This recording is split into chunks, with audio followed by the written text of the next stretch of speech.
Fentanyl. It could be hiding anywhere, including in your house, including in your medicine cabinet, or maybe at a friend's house when you're hanging out, playing games, and get offered a pill.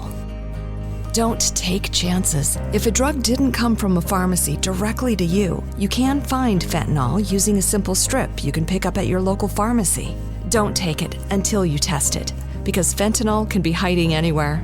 Brought to you by the Georgia Department of Behavioral Health and Mental Disabilities. Step into the world of power, loyalty, and luck. I'm gonna make him an offer he can't refuse. With family, cannolis, and spins mean everything. Now, you wanna get mixed up in the family business. Introducing The Godfather at ChumbaCasino.com. Test your luck in the shadowy world of The Godfather slot. Someday, I will call upon you to do a service for me. Play The Godfather, now at ChumbaCasino.com. Welcome to the family. No purchase necessary. VGW Group. Void where prohibited by law. 18 plus. Terms and conditions apply. Please be advised, this episode does have content that some may find distressing. As always, listener discretion is advised and it is not suitable for anyone under the age of 13. Hello and welcome to It's Murder Up North. Join me as I delve into a case which occurred in the town of Blackburn, Lancashire, where the death of a young girl in the middle of a November day sent shockwaves through the area.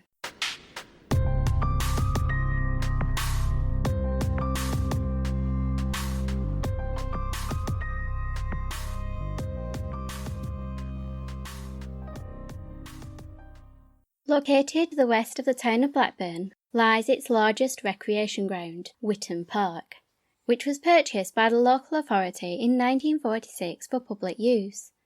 Prior to this, the 480-acre park was privately owned by the rich and influential Fielden family, who had held positions of power within the town since the 18th century.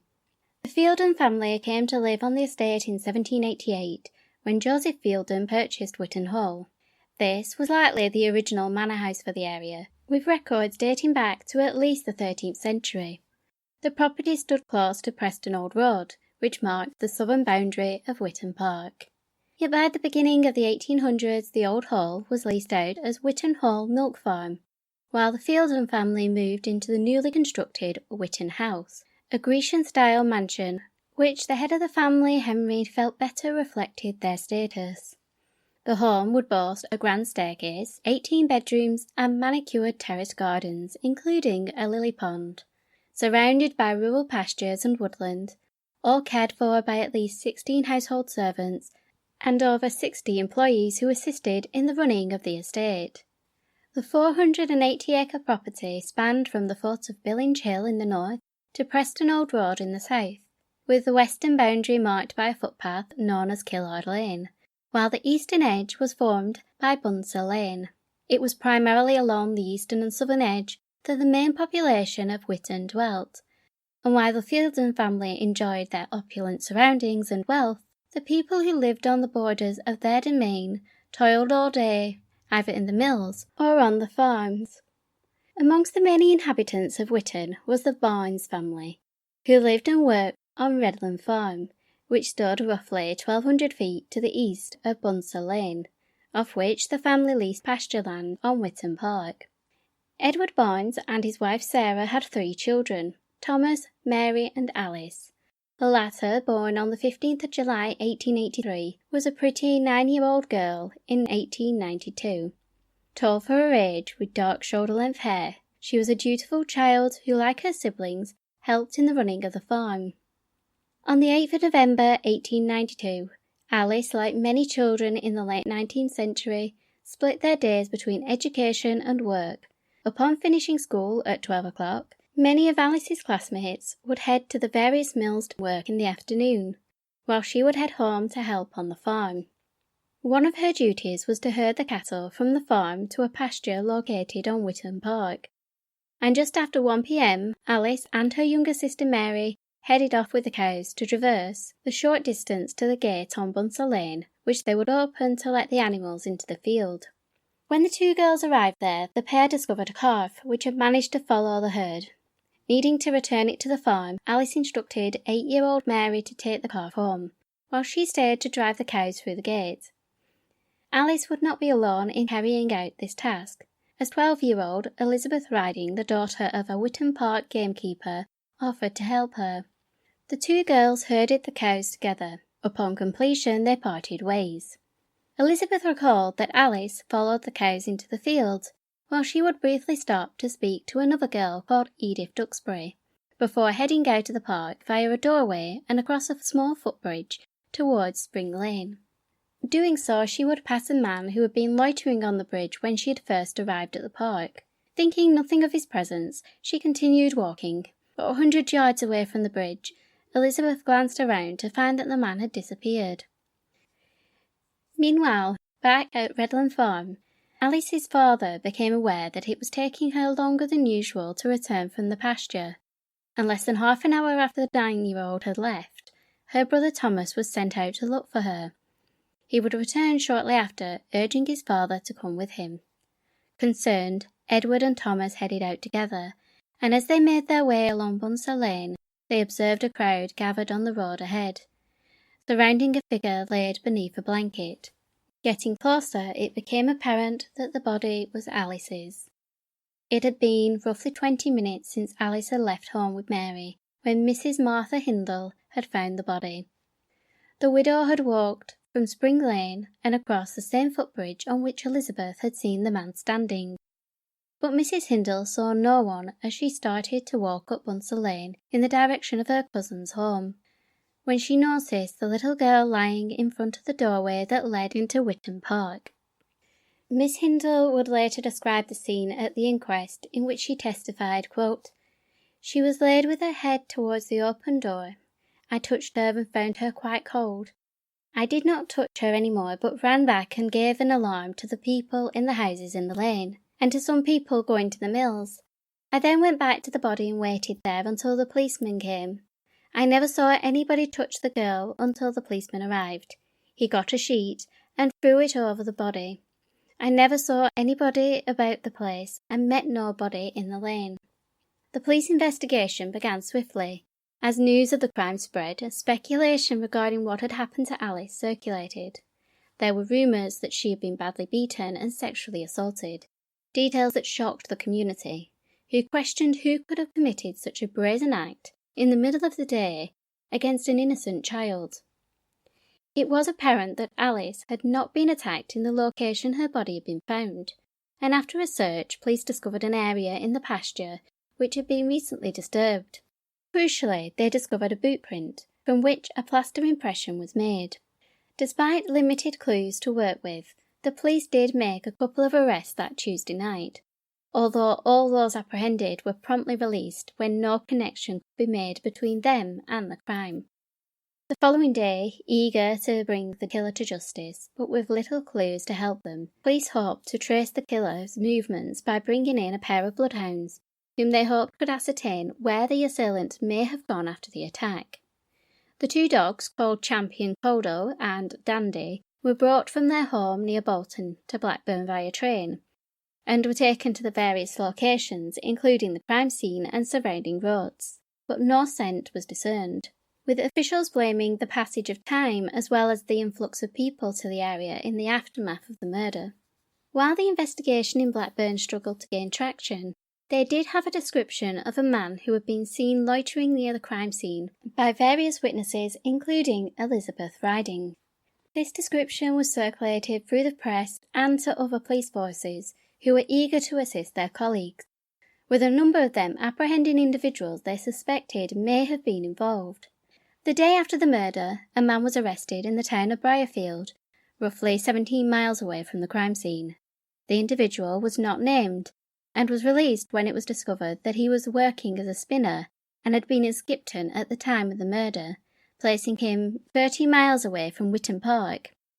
It emerged he was in Briarfield as he was en route to his home in the village of Church, which is located close to the town of Accrington. On Thursday, the 10th of November, 2 more arrests were made, one taking place 60 miles south of Witton in Crewe, where a man named Hanson was apprehended for begging. However, as the man was being released, someone pointed out his resemblance to the reported description of the suspect in the murder of Alice Boynes. However, Hanson had not been to Blackburn, having originally travelled from Wenisborough in Staffordshire, placing him at least 100 miles away from where the murder had been committed. The other arrest occurred in Wigan and initially proved to be a more promising lead, with the suspect, Richard McAllister, not only admitting he had been in Blackburn on the day of the murder, but also seemed to have been expecting a visit from the police, with him allegedly saying to them, quote, "I suppose you want me for the murder at Whitton." McAllister, who was characterised in newspaper reports as a tramp, had resided for 9 months in a lodging house on Thomas Street, Blackburn, which was a 20-minute walk away from Whitton Park, and he had left the town the day after the murder. McAllister was described as being 30 years old with dark hair and a moustache, standing at 5 foot 4 inches tall. Not only did he bear a similar resemblance to the man described by witnesses, but his knowledge of the town and his departure the day after the murder made him a credible suspect. Yet all this was circumstantial, and police could not find anything solid to connect him to the crime. At the time these arrests had taken place, the inquest into the incident had begun the day after the murder, on the 9th of November 1892.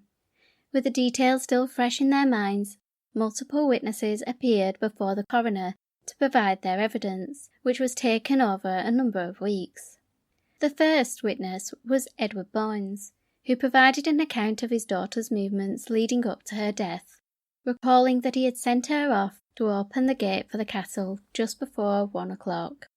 12-year-old Elizabeth Riding would state that at roughly 3 minutes to 1, she had been walking down Spring Lane, divulging that, quote, "When I got to the bridge leading to Bunser Lane, I saw a man on the bridge, leaning on the rail at the end nearest to the doorway into Whitton Park." She went on to advise that she had observed Alice and Mary tending to the cows, and when the latter had left with the calf, Elizabeth had helped Alice complete the task. She added that she had stopped to speak to Edith Duxbury before heading back towards home, where she once again encountered the man on the bridge. Elizabeth's 10-year-old brother Harry provided his recollection of what he saw as he walked down Bunser Lane that afternoon, with the boy claiming that as he approached the doorway into Whitton Park, he observed a man coming through the entryway carrying a girl in his arms. The child claimed that the man looked up at him, and unnerved, the boy fled up the lane to advise the lodgekeeper of what he had seen. This account was questioned by the Lancashire Evening Post, who dubbed it as being somewhat improbable, with them stating that, quote, "No reasonable explanation can be given for the murderer carrying his victim in the direction indicated."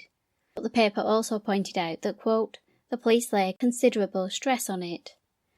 The next witness, Dr. Wheatley, would put a halt to the speculation regarding what had happened to Alice. Although he declined to give the press too many details regarding the death, he would state that during the post-mortem, he found that although Alice's organs were congested, they were healthy.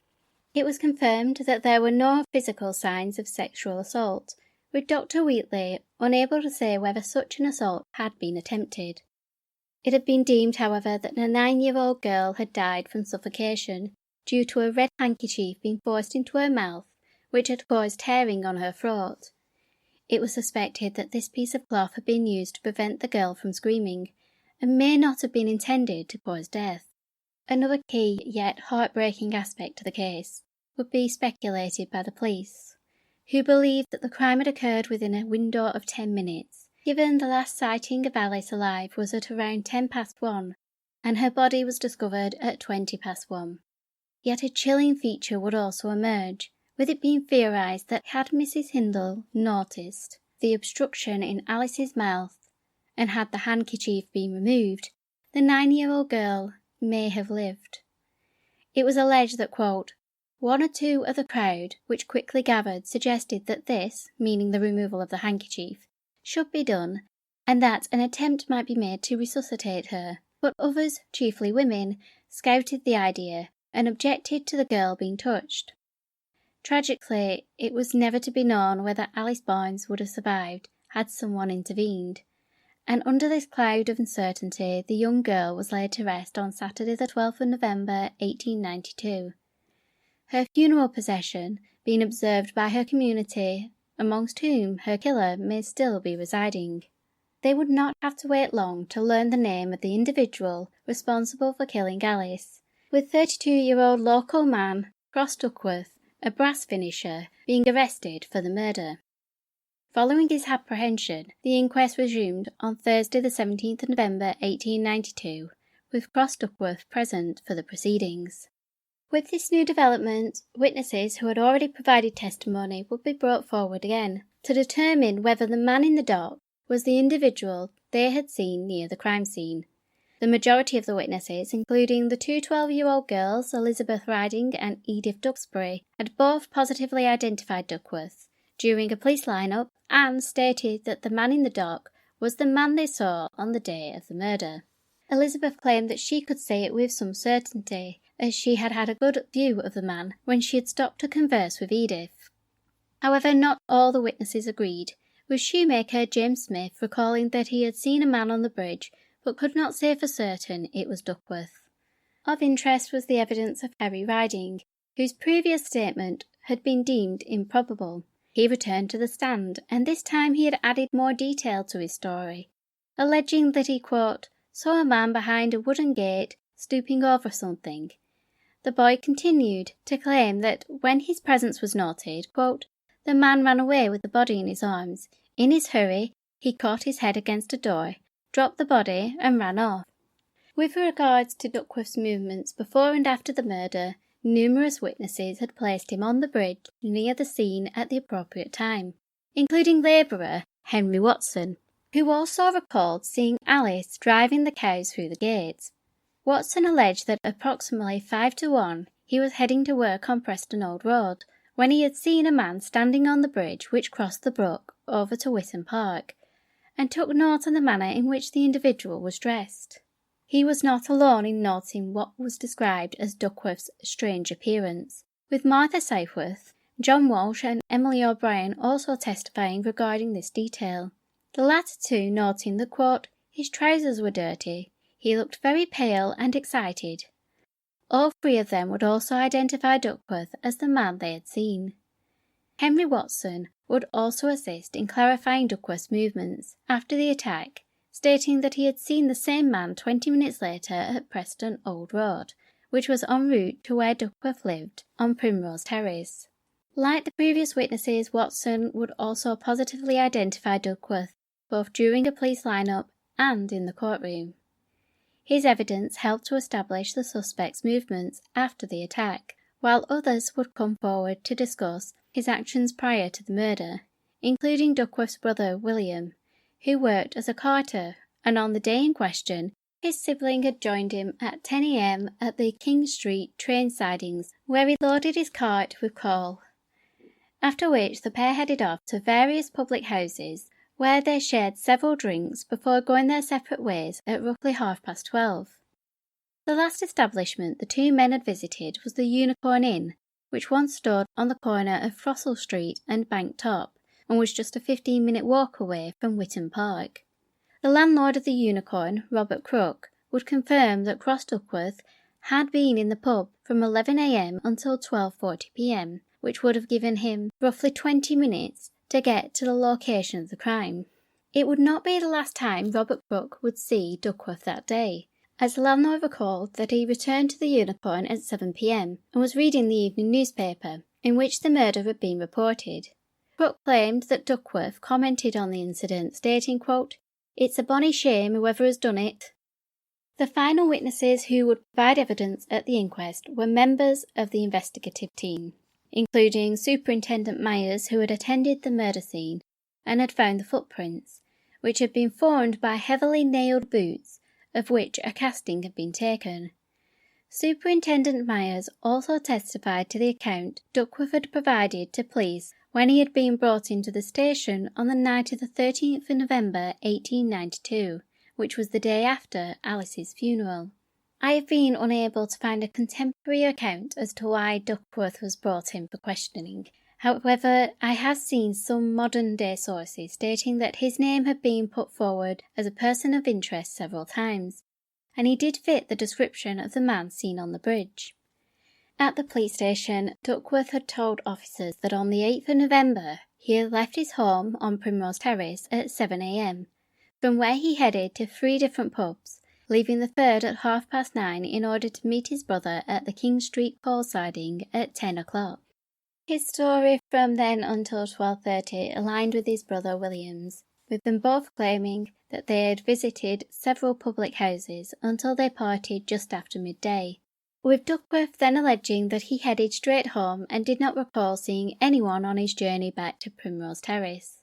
While Duckworth was being questioned, police had searched his house, and Superintendent Myers testified as to what had been recovered during the operation, including a pair of boots, and with 2 further witnesses testifying that these boots matched the impressions taken from the scene. The first to confirm this was Richard Wolstenholme, who advised that he had made a tracing of Duckworth's right boot and found that, quote, nails corresponded exactly with the cast. Bootmaker Mr. Stirrup backed up this assertion by explaining that having measured the boot and the casting, as well as comparing the impressions, he was of the opinion that the print recovered at the scene was consistent with the boots worn by the accused.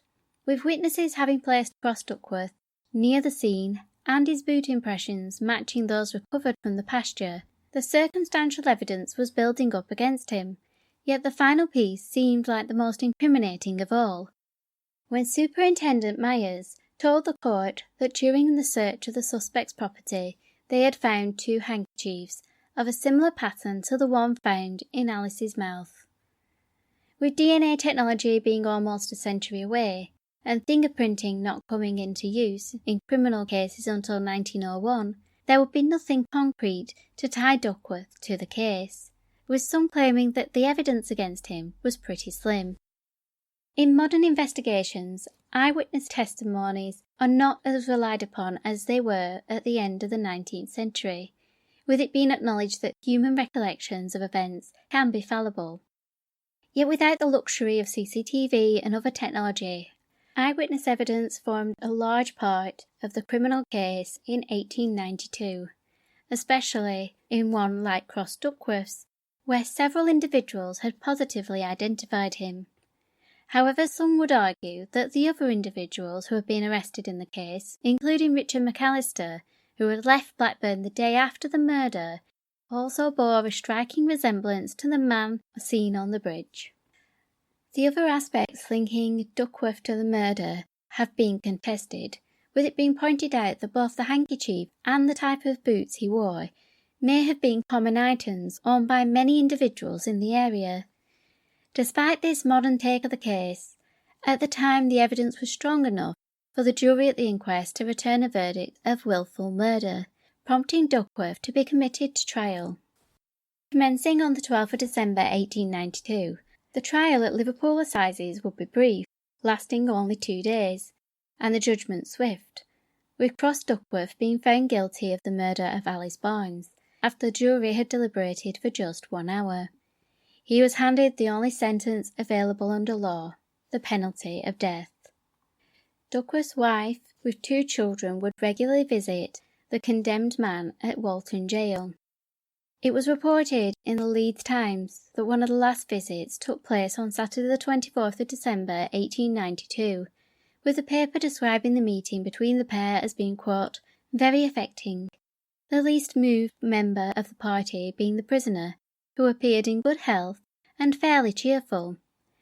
The article goes on to state that during the meeting, Duckworth complained that the jury at his trial had not given due weight to the evidence for the defence. He said he could not understand the verdict of guilty under the circumstances. He seemed to be surprised that no attempt had been made to get up a petition asking for a reprieve, and he urged his friends to help him. He was confident he would be hanged, but said they might as well do their best for him. He repeated he was innocent of the murder. There would be no reprieve for Cross Duckworth, who would meet executioner James Billington on the scaffold at 8 a.m. on the 3rd of January 1893, having maintained his innocence to the end. A year later, a new development in the case would emerge, with the publication of a letter received by a newspaper and Cross Duckworth's widow, in which an individual takes responsibility for the murder. And it was this letter which would call into question whether the right man had been put to death. In the correspondence, the writer alleges that he had gone out that day intent on killing someone, claiming they were, quote, tempted by drink and the devil to do the deed. Alice had ended up being his unlucky victim. However, the author claims that their plans to stab the girl with a penknife and throw the body in the brook were scuppered when they heard footsteps approaching, causing them to flee. Details in the letter purporting to the crime could easily have been ascertained from many newspaper articles published at the time, with no unique details that only the killer would have known. And although the writer speaks of what he planned to do, these could just as easily be the fantasies of a very disturbed individual. The author also alludes to corruption in the police, claiming that the Blackburn force knew that Duckworth was innocent, but needed to bring someone to justice. Given this letter and the tenuous evidence against Duckworth, it is understandable why some people question whether he was guilty. And I myself am led to wonder, if the same evidence had been produced today, would it have really been enough to secure a conviction beyond reasonable doubt? Yet it was not because of Duckworth that I was drawn to this case. It was the story of a little girl, close in age to my own daughter, who obediently went out in the middle of the day to herd cows, walking the same route she had traversed many times before and encountering multiple people along the way. Nothing about that scenario speaks of the danger she was soon to encounter. The brazen nature of the crime, given the time of day and the number of individuals who had been around Buncer Lane, only increased the attacker's chances of being caught in the act. Whether the killer was driven by a sudden impulse or was fulfilling a lingering desire, one thing is for certain: a 9-year-old girl's life was cut short that day. And although in hindsight she may have been saved had the handkerchief been removed, her death was caused by one person who took away a life full of promise and possibilities. While many of the places Alice Barnes was familiar with are gone, including her family's home at Redland Farm, the site of which is now occupied by a housing estate, and Witton House, which fell into disrepair and was demolished in the 1950s, one thing remains as a lasting monument to the little girl who never grew up. In the Boulder Stone churchyard stands an 8-foot-tall Celtic cross made of white marble, which was paid for by her community to stand as a lasting memorial, with an inscription which states, "In loving memory of Alice Barnes, who was born July the 15th, 1883, and fell asleep in Jesus November the 8th, 1892. Alice would lie there alone, yet upon their deaths her parents were buried alongside her." Thank you for joining me on It's Murder Up North. More episodes are coming soon. So in the meantime, keep an eye on those shadows.